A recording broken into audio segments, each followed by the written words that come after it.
Om Shanti, 26th April 1982. Today is the gathering of the meeting of the Ganges of knowledge and the ocean of knowledge, in which all the children experience a spiritual meeting with the Father. The Father is pleased to see the spiritual children, and the children are pleased to meet the spiritual Father. Because when the spiritual souls who recognized the Father in the previous cycle understand through their intellect's yoga that they are the same souls of the previous cycle, that they have found the same Father once again, they experience themselves to be swinging in the swing of bliss, happiness, love, and joy. The children of the previous cycle are experiencing this once again. They have remembered that old recognition once again. Such loving souls who are embodiment of that remembrance and absorbed in the ocean of love can understand this special experience. All of you children are loving souls, and it is because of the pure relationship of love that you have come here. Nevertheless, you are number wise in your love. Some souls are merged in love, and others are experiencing the meeting according to their capacity. And those who can understand the bliss of this spiritual meeting are still trying to understand it. However, all souls would be called loving souls. On the basis of a loving relationship, they will continue to move forward and reach the stage of becoming souls who are merged in love. They are trying to understand, will finish, and they will have the experience of being merged because souls who merge in love are souls who are equal. Therefore, to become equal means to be merged in love. So you yourself can understand to what extent you have become equal to the Father. What is the Father's thought? Is the thought of I, the soul absorbed in love, the same as his thought? Similarly, have I become equal to the Father in my words, action, service, and relationships? Or is there a great difference?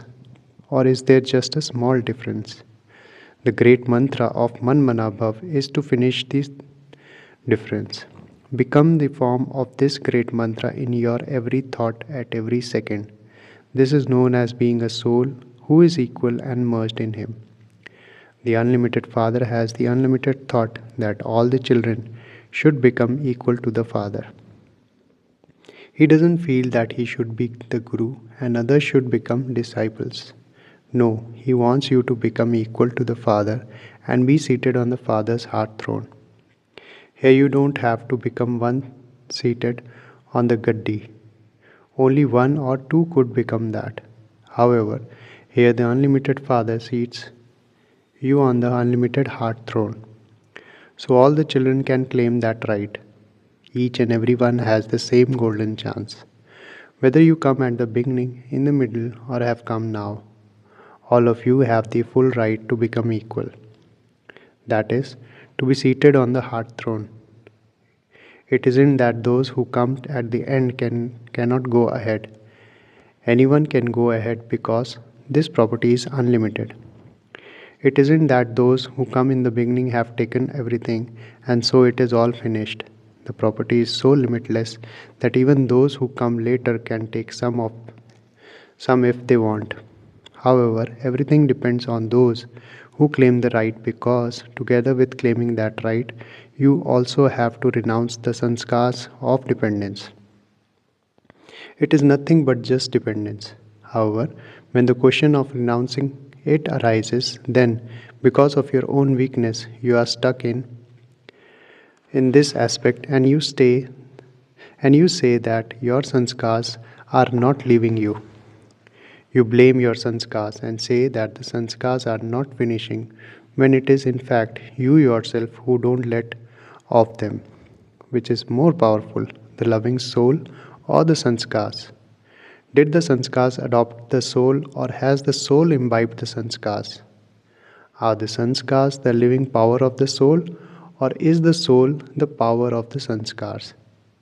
Since it is the soul that imbibes those sanskars, then it is also the soul that has to renounce them. The sanskars will not renounce themselves. You give many names, It is my sanskars, nature, habit, nature. However, which power is saying this? Is it the habit or the soul that is saying this? So, are you a master or a slave?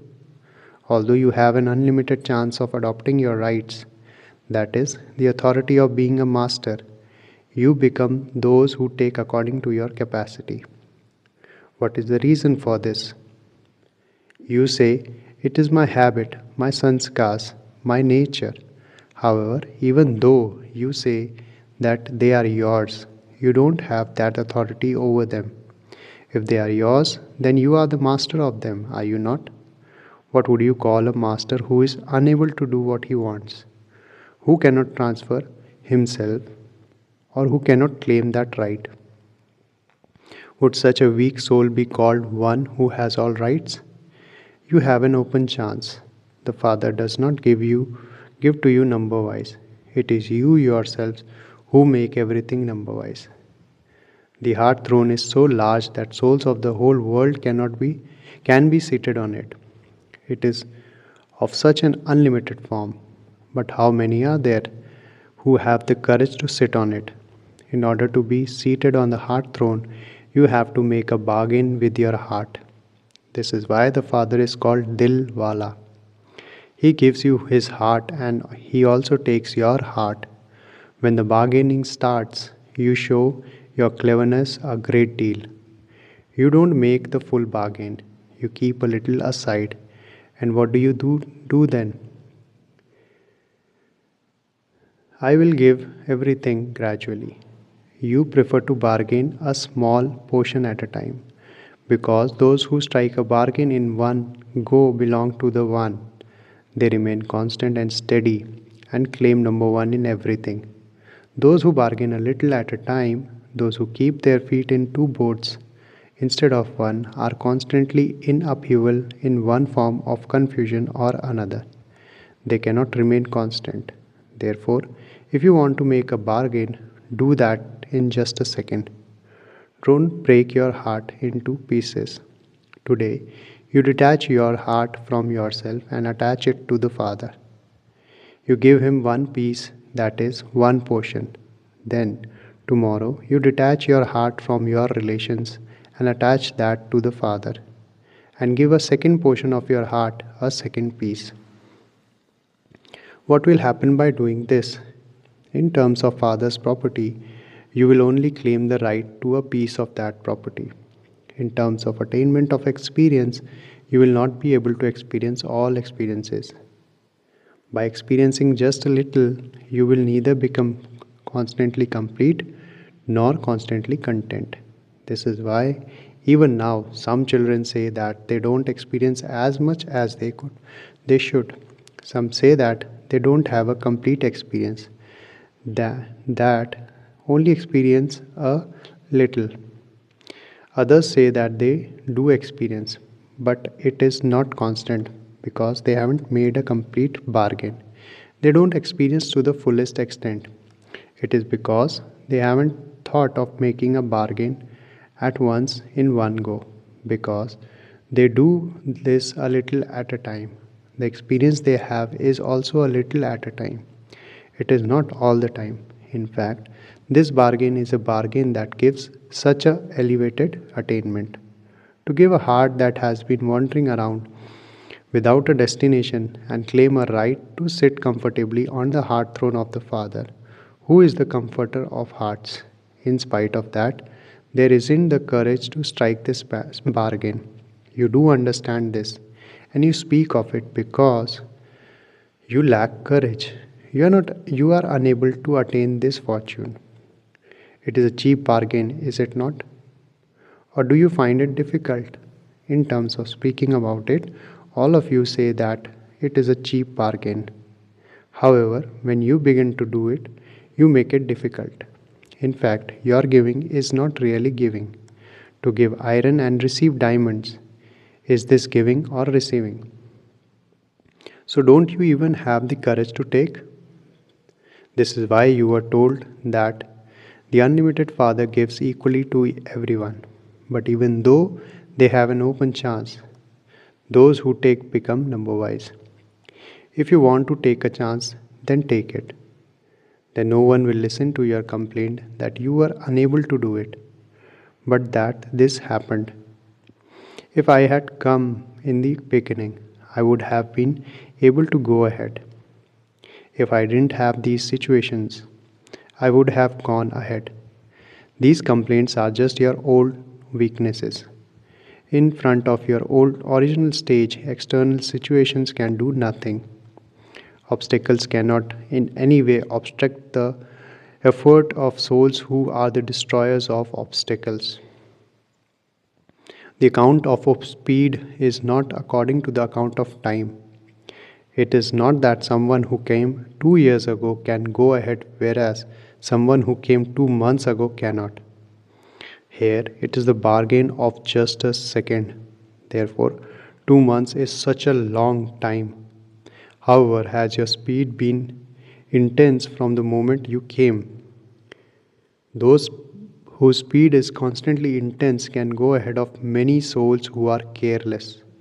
This is why the present time and the Master Almighty Authority souls have the blessing.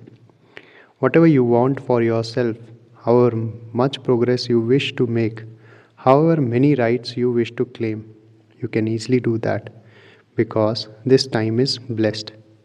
You are the souls who are blessed with blessings by the Father, the bestower of blessings. Do you understand? If you want to become blessed, become that now. Later, the time of blessings will come to an end. Then you won't be able to attain anything even by making effort. Therefore, attain whatever you want now. Do whatever you want to do now. Don't think, but do whatever you want to do with determination and achieve success. Acha. To those who have all rights, to those who make the bargain of a second, that is, those who do something as soon as they think of it, to such constantly courageous, elevated souls, to those who, as master, finish their weakness with the power of transformation, to those who perform the elevated actions that they wish to such master, almighty authority souls, those who are seated on the heart throne, to the children who have all rights, Bap Dada's love, remembrance, and Namaste.